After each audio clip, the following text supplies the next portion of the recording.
on news. Charges dismissed against the 46-year-old Orange Walk resident Reina Urbina in human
paired with charcuterie boards and perfectly seasoned steak bites, and much more.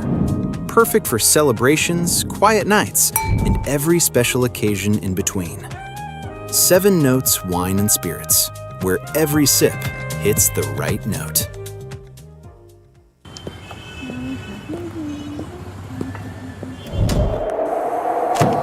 Express FirstNet now has up to 400 megabytes of high-speed internet. Choose the speed that fits you. From faster browsing to faster gaming.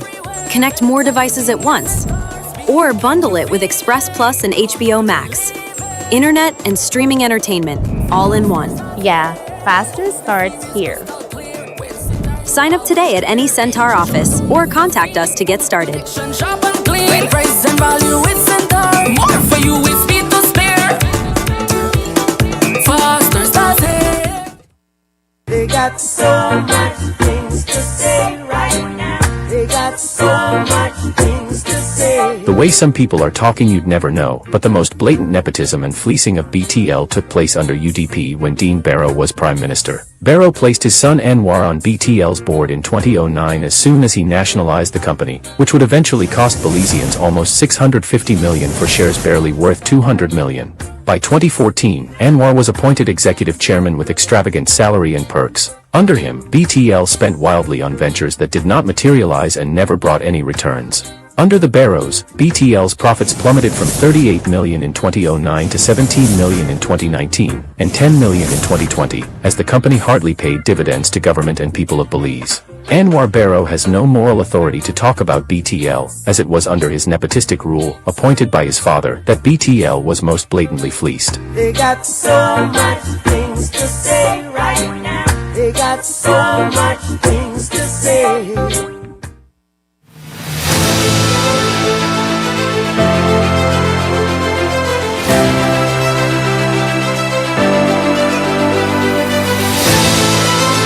We recently formed MOUs with the American Hotel and Lodging Education Institute, which is the education arm of the American Hotel and Lodging Association, and also with the American Culinary Federation to do culinary training. We're here to celebrate our accomplishments.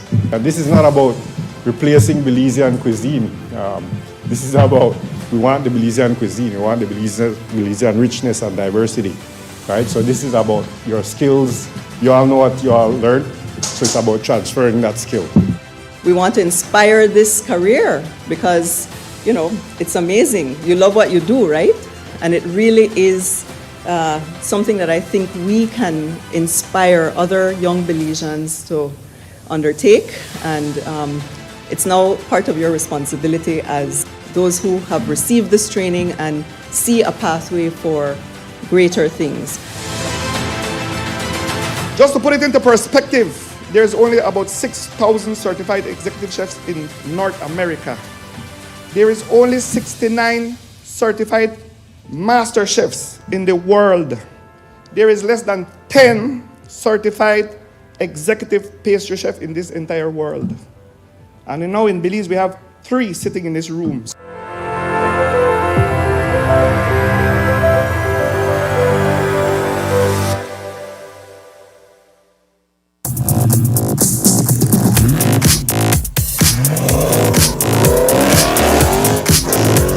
When speed matters, every second counts. Get ahead with ExpressNet. Fast, reliable, ready when you are.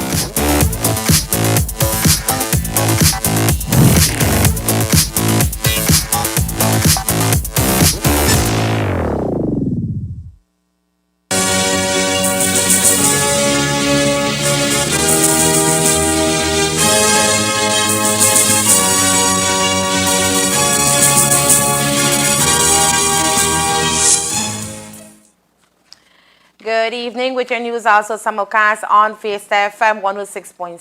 I am Joanna Rodriguez. The long-running rape case against attorney Erson O.J. Elrington has been dismissed, marking the end of a 2-year saga after the Director of Public Prosecutions, DPP, filed a null prosecution in the High Court. The proceedings reached a significant point last week when Justice Nigel Pilgrim requested DPP Sherilyn Vidal to clarify whether the trial should be held behind closed doors, citing concerns over the privacy of the complainant.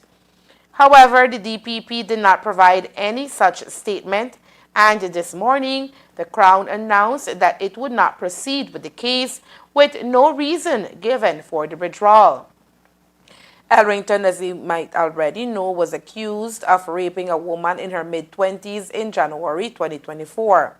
His legal counsel, Alifa Elrington, argued strongly for an open court hearing, emphasizing the importance of transparency and constitutional rights. But while the case was dismissed against her client, Alifa Elrington does not see it as a win, since according to her, the truth will never come to light.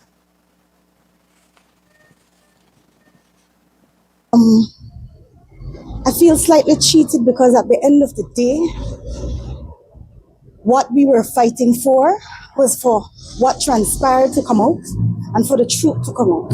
At this point in time, even though some would say it's a vindication of Mr. Elrington, if we look back over the last 2 years and we look at the things that have been said in the media, the statements that have been made against Mr. Elrington, it cannot be a vindication because the facts have not come out, the truth have not come out.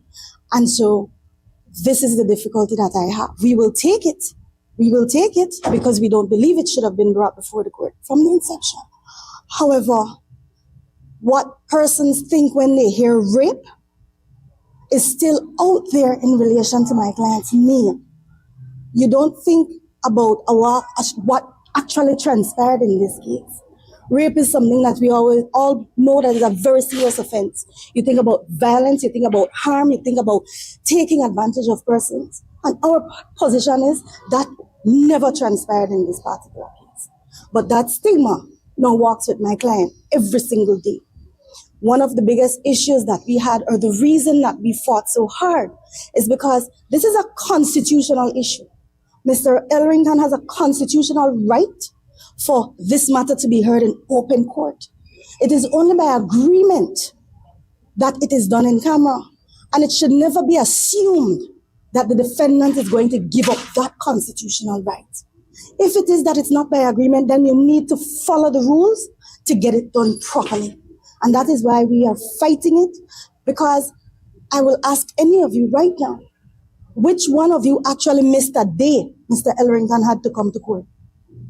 There was always some media house following him from the time of arraignment to today.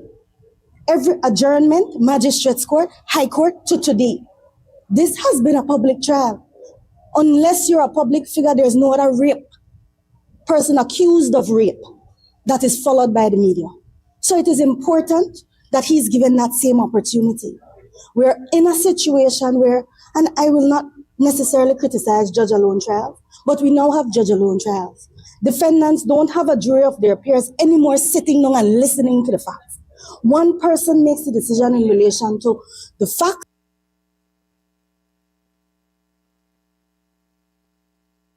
While attorney Alifa expressed disappointment over the toll the case has taken on her client's reputation, O.J. Elrington reflected on the ordeal, describing the experience as the most challenging and darkest period of his life.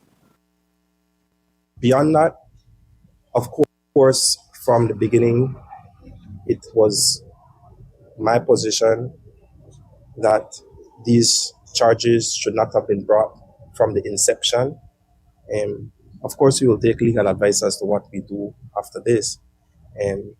But as an attorney at law, I can't tell my clients to have faith and trust in the legal system and in the process and not have faith and trust myself. And so I listened to my attorney, I hope. I listen. I am guided by whatever direction they want to take. And we trust that at the end of the day, that the course of justice will take its proper course. Again, to be clear, I answered the question before. I mean, simply, this is, in my opinion, not a matter that should have been before the court. And that's not my single opinion. That's an opinion of the vast majority of persons who are legal practitioners. Do you regret the manner in which your news blog, Hot Off the Press, was used against the virtual complainants at the beginning? Absolutely not. Why? In terms of putting out certain details? These are the persons, again, you see, there's a misnomer in these situations. And every time I hear it, I cringe. When I hear the word victim, I cringe, because a victim is a person who has suffered some harm that comes with certain connotations towards it. And I will be clear, if I have never been clear before, while I am a partner in certain, I don't write stories, and I don't dictate, and I don't intervene, and I tell people.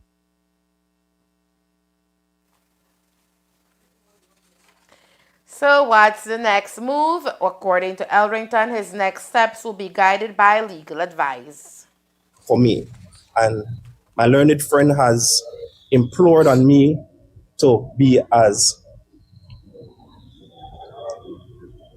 least emotionally involved as possible, as possible. At least she added the word as possible, right? And understanding that. So again, that will come with the advice of my legal team. And so we have to take into account a lot of different things, and they will make that decision. In a significant development, Reina Urbina, a 46-year-old resident of Orange Walk, was formally discharged from allegations of labor and sex trafficking during a hearing at the Orange Walk Magistrates Court this morning. The charges against her included 2 counts of trafficking persons for labor and 2 counts related to sexual exploitation. She was granted her freedom after her attorney, Dr. Lyndon Jones, made an application to have the matter struck out for prosecution.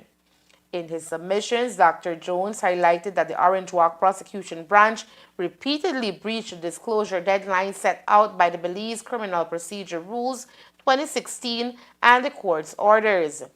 He argued that these breaches caused unnecessary delays and infringed upon the accused person's constitutional right to a fair hearing under Section 6 of the Belize Constitution. The application was upheld by Magistrate Charmaine Gillett, who ultimately struck out the charges against Urbina, resulting in her being set free.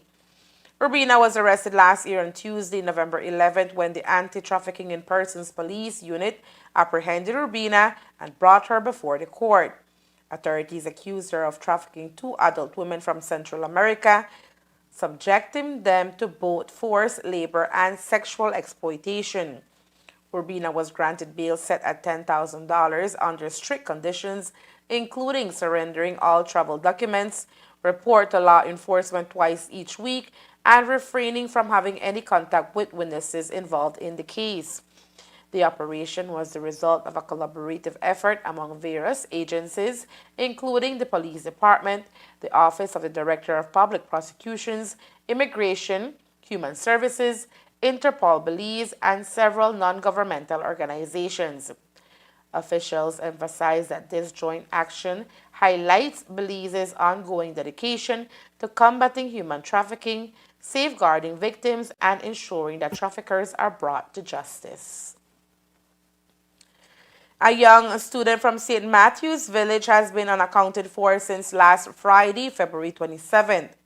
Anna Ramos, who is she even tell me, bye ma, I will reach home later. We are talk about something where she made a deal at school with Megali problem. This is the first time she ever do this to us. Like, first time. She always come home at time, or she have to do something about my pan. She make I know, mommy, I want to do this about my pan.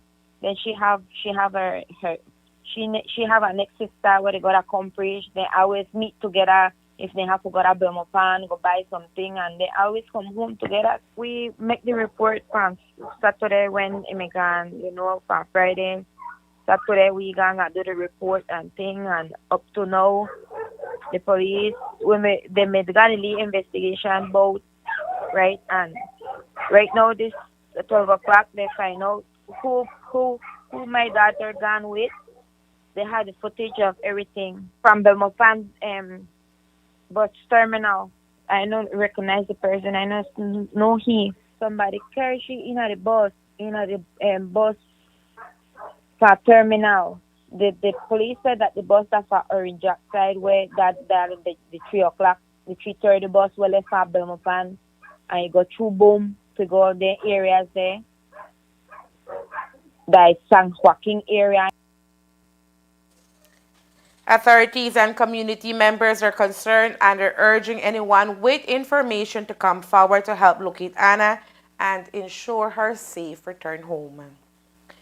Coming up next, the National Bus Company is launched, but not without hiccups. Stay tuned. The Orange Walk Town Council is inviting applications from suitably qualified and motivated individuals to fill 5 garbage fee collector positions within our revenue department. Minimum requirements: high school diploma, friendly and people-oriented personality, tech-savvy, must own reliable transportation, preferably a motorcycle, honest and dependable. Interested applicants are asked to submit the following documents: application letter, copy of high school diploma, valid social security card, 2 character references. Applications must be submitted in person to the Orange Walk Town Council office by February 20th, 2026. Join our team and contribute to keeping Orange Walk clean and organized.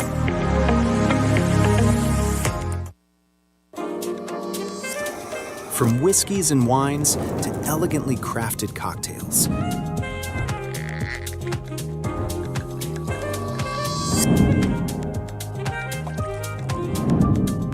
paired with charcuterie boards and perfectly seasoned steak bites, and much more. Perfect for celebrations, quiet nights, and every special occasion in between. 7 Notes Wine and Spirits, where every sip hits the right note. The Civil Registry Department and Vital Statistics Unit provides comprehensive information services to assist citizens in obtaining official documentation related to key life events. You can apply for birth, death, marriage, adoption, or deed poll certificates for records that have already been registered. You can also request tailored information extracts or certified copies of documents about specific life events. All vital statistics information services are available through the new Civil Registry and Vital Statistics System, CRVS. You can complete all services online from the comfort of your own home, or if you prefer face-to-face interaction or need additional support, you can visit their nearest office to complete any service. The new CRVS, digitally connecting citizens to all vital statistics services. Visit crvs.gov.bz today to access our services.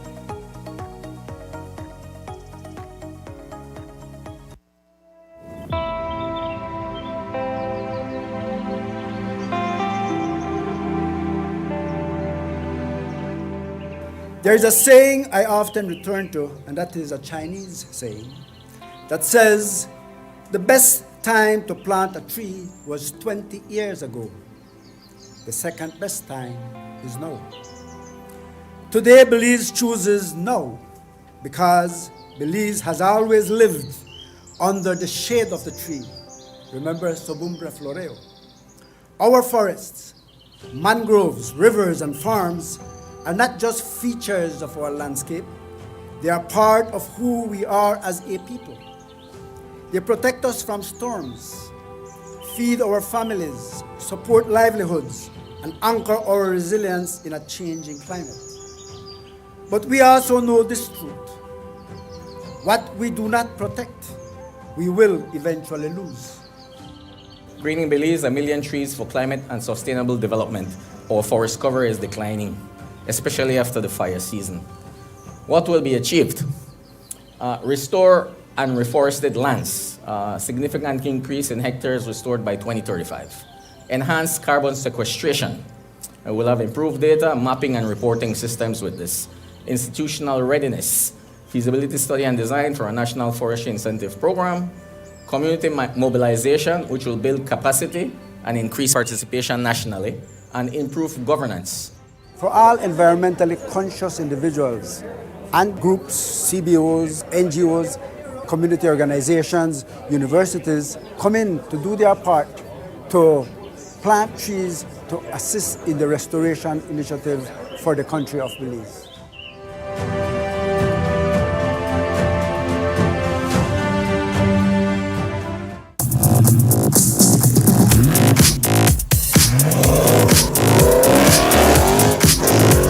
When speed matters, every second counts. Get ahead with ExpressNet. Fast, reliable, ready when you are.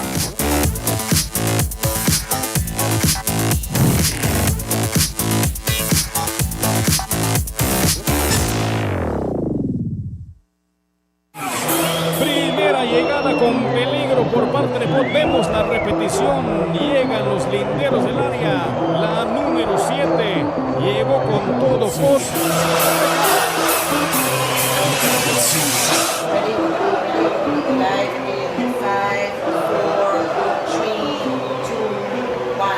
Estamos en vivo, en directo a través del canal 53 de Centaur. Izquierda viene cámara. El número 7 saca el disparo largo. El disparo de cámara.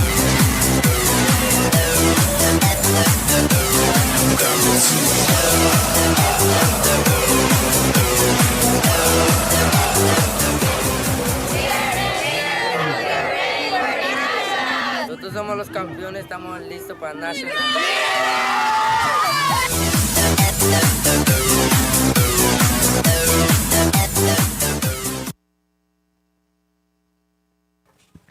The national bus company NBC officially launched nationwide on Sunday, marking a major shift in Belize's public transportation system. 17 bus lines are now operating under one banner, consolidating services in what the government describes as a bold step towards modernization and improved efficiency. After months of groundwork, planning, and negotiations, Minister of Transport Louis Zabani said the rollout represents the beginning of a new chapter for commuters across the country.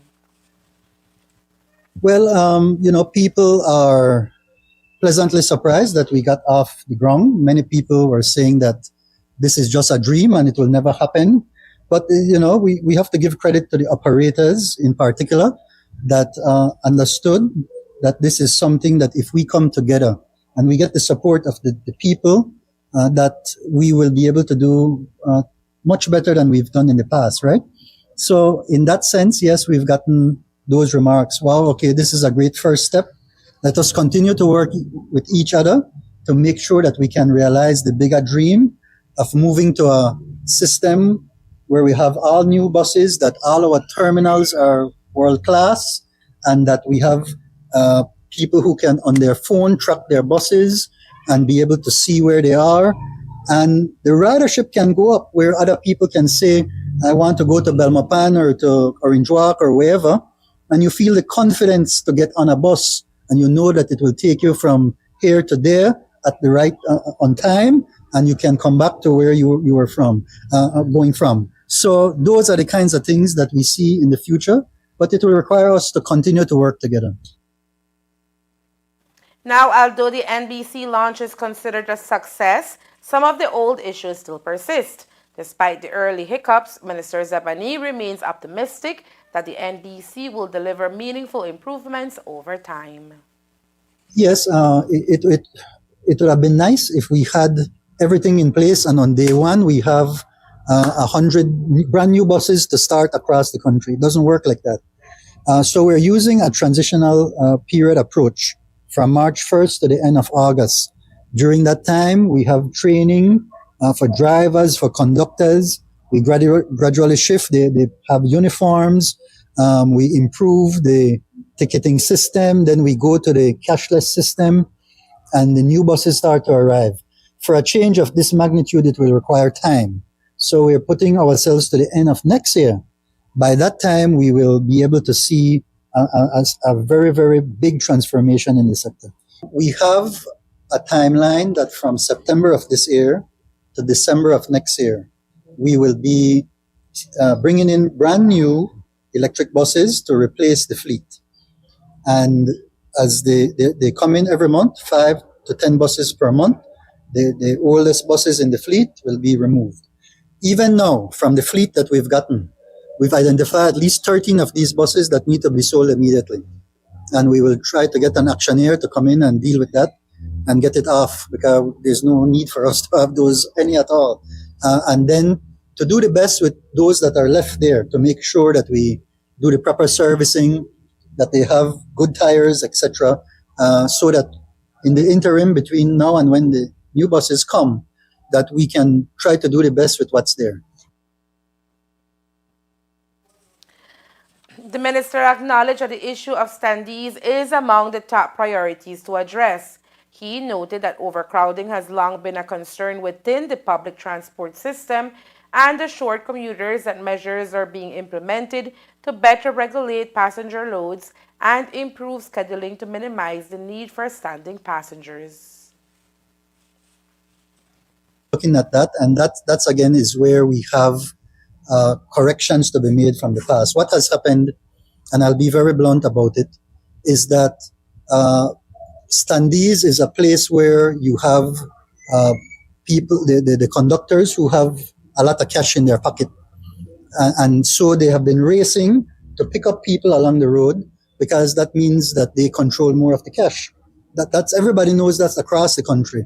We are very hopeful that this is an opportunity for people now, along with better systems of control, where now we don't need to have these buses ram jam with people. And in fact, it's illegal to have standees, that we can then place another bus at those times when we need extra buses.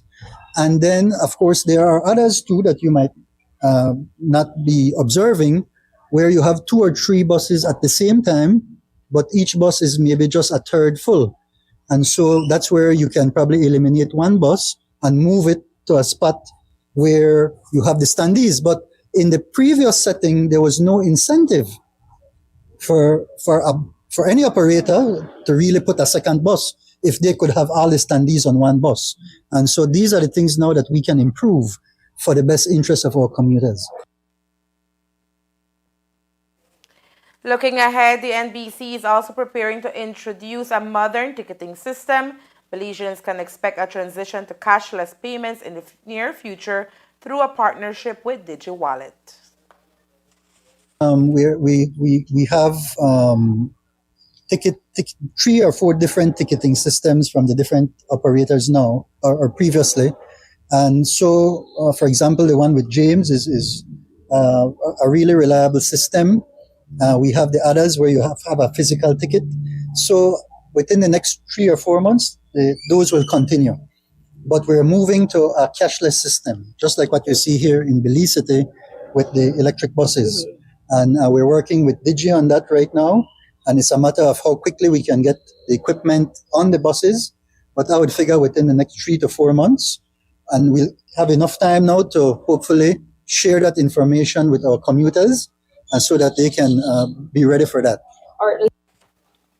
While the first full day under the NBC banner highlighted ongoing challenges, government officials maintain that reforming a nationwide transportation network will take time. Minister of Transport Dr. Louis Zabani met this week with members of the Belize Bus Association who opted not to join the government's newly formed National Bus Company, NBC, seeking to ease tensions and clarify the government's position moving forward. During the meeting, Dr. Zabani assured the Standing Association that there is no ill will towards operators who choose to remain independent. He emphasized that the government respects their decision and remains committed to maintaining open lines of communication with all stakeholders in the public transportation sector. However, the minister made it clear that the administration will be firm and consistent in its regulatory approach. He stated the private bus operators will be required to comply with the same stringent standards now being enforced on the national fleet. These regulations, he explained, are aimed at improving safety, reliability, and the service quality for commuters across the country. Just discussed that point, and we assured them that that is not the case. What has been occurring for the past 3 months or so is that we have been tightening enforcement overall. So things like having a spare tire or having a jack and the equipment to put on a tire, or having a fire extinguisher, these are things that they should have on their buses, and we have been tightening up overall on that. So that continues to occur as we go forward, and they know what the regulations are. They know what the conditions of their permits are. So it's not like we're creating anything new and saying gotcha and that. No, we just are insisting that the same way the national bus company is improving. Right now, we're working with the same fleet, but between now and the end of next year, we transition to a brand new electric fleet. The same way we expect you to work on your operations and improve them. And so we are not here to in any way create any hindrance to them, but to make sure that their services are also improving. Now, although the NBC has now been launched, Minister Zabane says government is still open to others joining in due time. They had the option to be a part of it and receive any kinds of benefits from having a larger company that can purchase newer buses because it's a bigger company, having whatever incentives that make the company more productive. They had that freedom. So if they decided not to do it, it's because for whatever reason, they may feel that they can have equal service as a national bus company. And we wish for them to be able to do that. So once they can do that and abide by the regulations, then good for them. But we will ensure that those requirements that they have on their road service permits are fully enforced. And of course, gas incentives. They're talking about the potential getting rid of GST off of gas. No, not even the national bus company will get that. So I don't believe that that's possible. The door is closed for any other operator to join? No, not at all. In fact, I think just yesterday we had 2 who are not a part of it who are asking to that they have an interest, and that's fine. We welcome them. We will have to take a couple, maybe a few months before we can actually maybe realize that, but we're happy to hear that they are interested in coming in. So in like a month or two, if there are additional companies that they're still privately owned and they say, you know what, it's not working out for me, would you guys buy us over? Are you considering that? Yes, that's already, the door has always been open, and we would have wanted as many of them to come in, right? So if they decide afterwards, some of them did say from the beginning, we want to say if this are really true and if it are really happen, well, they're able to see that it is happening, right? So in that case, then they are welcome to the table. The meeting signals an effort by the ministry to maintain collaboration within the transport sector while reinforcing its commitment to uniform standards and regulatory compliance across the board. With the launch of the National Bus Company, uncertainty is growing among bus terminal employees as questions surface about their future under the new regime. Reports that some workers were encouraged to resign have sparked concern within the Public Service Union PSU. PSU President Dean Flowers noted that the uncertainty surrounding employment status has led to anxiety among terminal staff, many of whom have served the public sector for years and are now unclear about their options under the restructured system. However, the Ministry of Transport has firmly denied issuing any directive for employees to resign. Minister of Transport Louis Zabane says the concern appears to stem from early miscommunication during the transition process. According to Zabane, terminal staff will be given a 6-month transition period. During that time, employees will have the opportunity to decide whether they wish to join the National Bus Company or remain within the government service. He emphasized that no one is being forced out and that the transition is intended to provide flexibility and clarity for workers. Yes, I think sadly there was some miscommunication at the beginning, or poor communication at the very, very onset, which was earlier last week. We met with PSU, we met with the president of the PSU, the president of the NTUCB. We had a very good conversation. They expressed their concerns.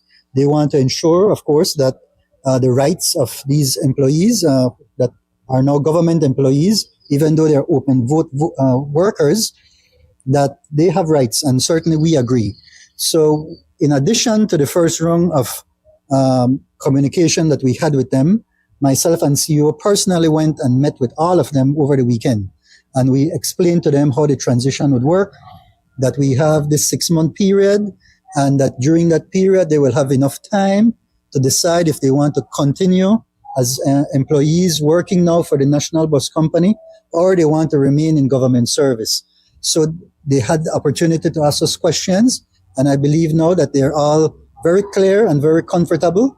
And in fact, to see the National Bus Company as an opportunity for us to elevate ourselves, that we have to see ourselves doing more than we have done in the past, and that this can only be done with people, and that once we create the environment for our people that respects them, that then we will be able to get great productivity from our employees. So what security are we able to offer them if they say, I want to remain in the bus industry, how can they be rest assured knowing that their job is secure? Well, I mean, they will have to apply as into that because it's a new company, and they will have to go and understand clearly their terms of reference. Where training is required, they will need to go through that kind of training. And so that's why we need time for them to understand what the National Bus Company is going to be requiring of them. And I believe that once they see that the environment is there in their best interest, that they will be able to make a sound decision. So if you mentioned that, okay, if they decide they don't want to work with the bus company anymore, some accommodations will be made to help find them a new post. But for the ones that do want to stay and do apply, is there a guarantee that if they go through the training that they will be able to get back their job? Well, yes, they have never lost their job. That's the point, right? That we have a set of people working in the bus sector right now. They are the best positioned right now to continue to do the service. We're not in any way cutting off any runs or not needing people. In fact, we're trying to ensure that those who are there get the training that they need so that they can do a better job. So we need our people, our best people there, and that is what we're working on over this transition period. The minister also addressed the ongoing review of terminal fees, explaining that adjustments are part of a broader restructuring effort aimed at securing improved services for commuters. We're still working on that. That's again going to be gradual because we don't want to surprise anybody. But really and truly, we have to look at the services that have been provided for many reasons. That includes some of the reasons why the terminals have been dilapidated. There's not been a business model for these terminals so that you can get an income flow that can then come to bear on improving the bathrooms, improving the facilities. They were just there and no investment. And so doing it this way now, improving, having user fees, etc., now we will be able to have a cash flow to continuously improve those facilities. And there is more news after the break. Stay tuned. From whiskeys and wines to elegantly crafted cocktails.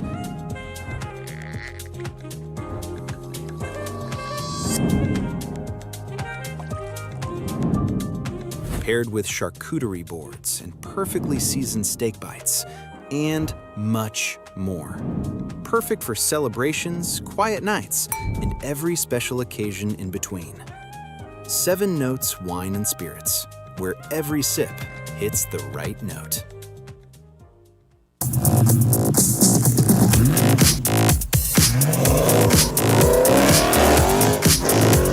When speed matters, every second counts.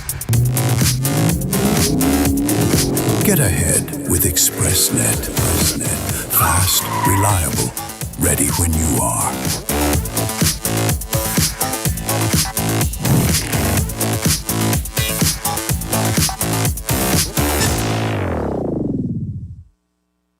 They got so much things to say right now.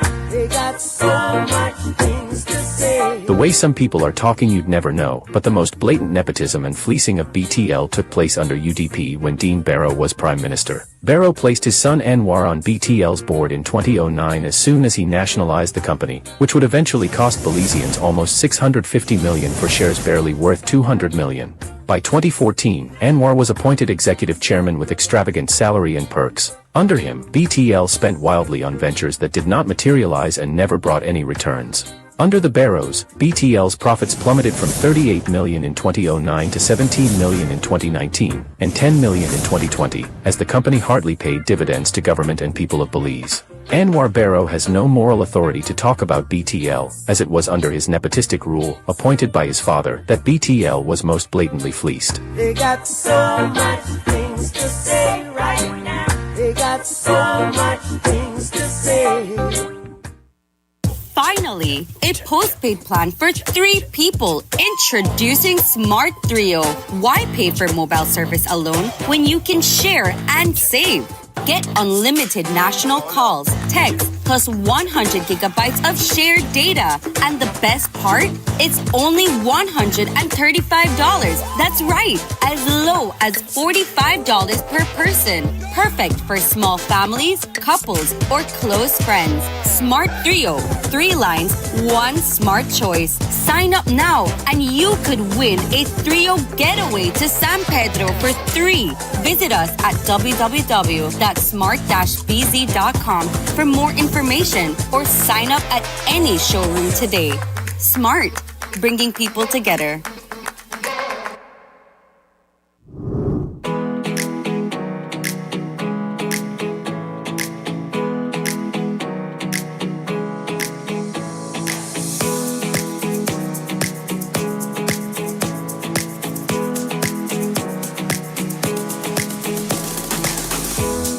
This building that we have gotten, the Welcome Center, is not just walls and it's not just here to beautify the Punta Gorda town and as an extension the Toledo district and Belize, but it's also here to play a main purpose and a role, and that is to continue to promote our tourism sector in Belize.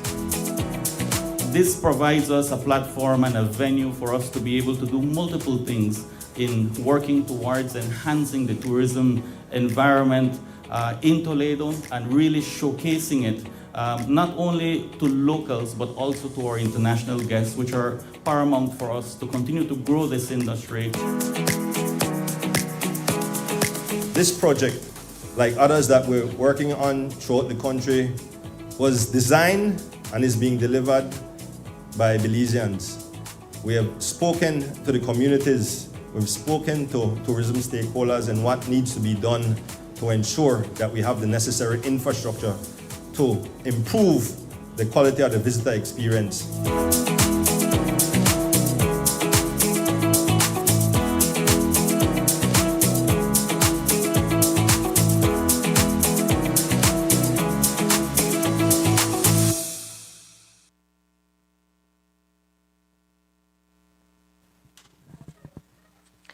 The Belize Fisheries Department has issued a critical warning to all vessel operators across the country in light of a concerning increase in manatee strandings observed throughout February 2026.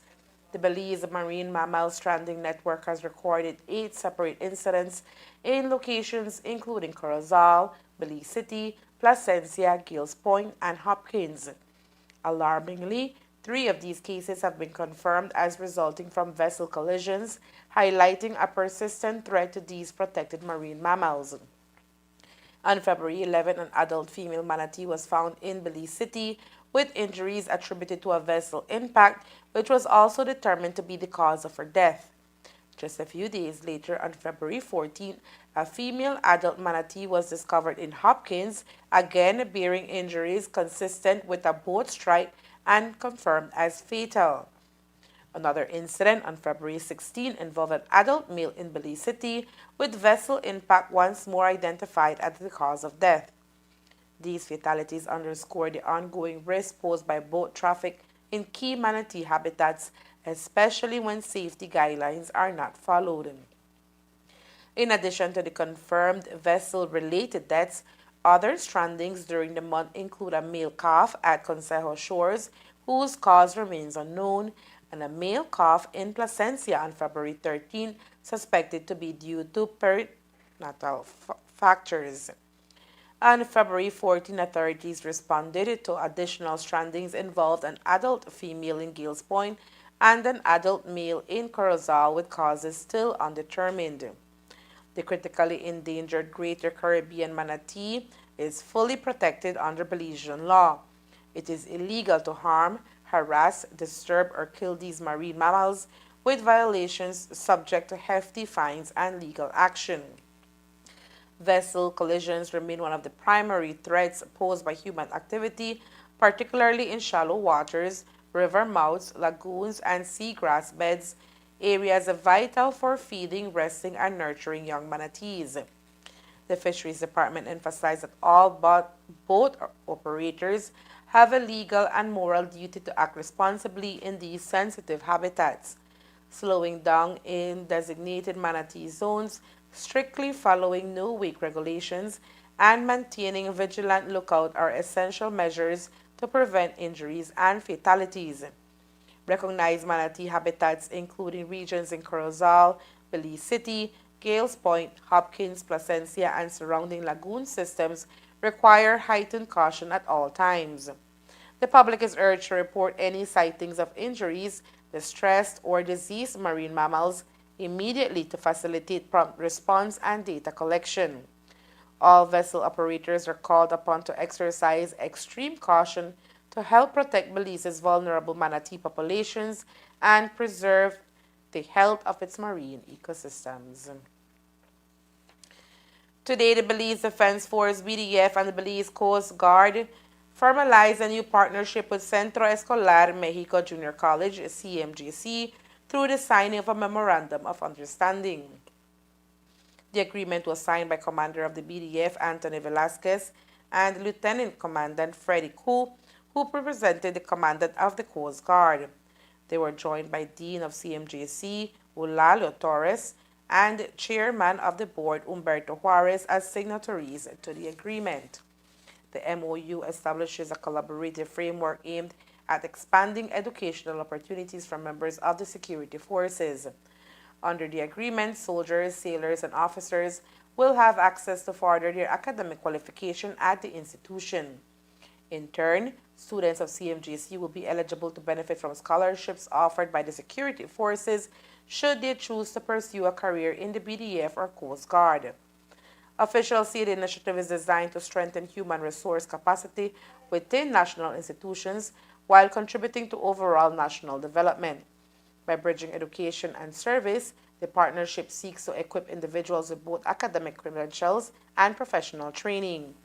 Following the formal signing ceremony, CMJC staff provided the visiting representatives with a tour of the campus and hosted them for lunch. The Belize Defense Force and the Coast Guard have indicated that they will continue building partnerships with national institutions as part of their broader strategy to close capacity gaps and enhance their ability to deliver on national security responsibilities. And that's the news. We invite you to join us for another newscast on Wednesday, March 4th, here on CTV3 News and Fiesta FM 106.7. Remember that to read a text version of the news, you can visit our website at CTV3BelizeNews.com. You can also log on to our Facebook page for current stories at Facebook.com/CTV3BelizeNews or our YouTube channel at CTV3 News BZ. From all of us here at CTV3, thank you for watching and listening. Good night.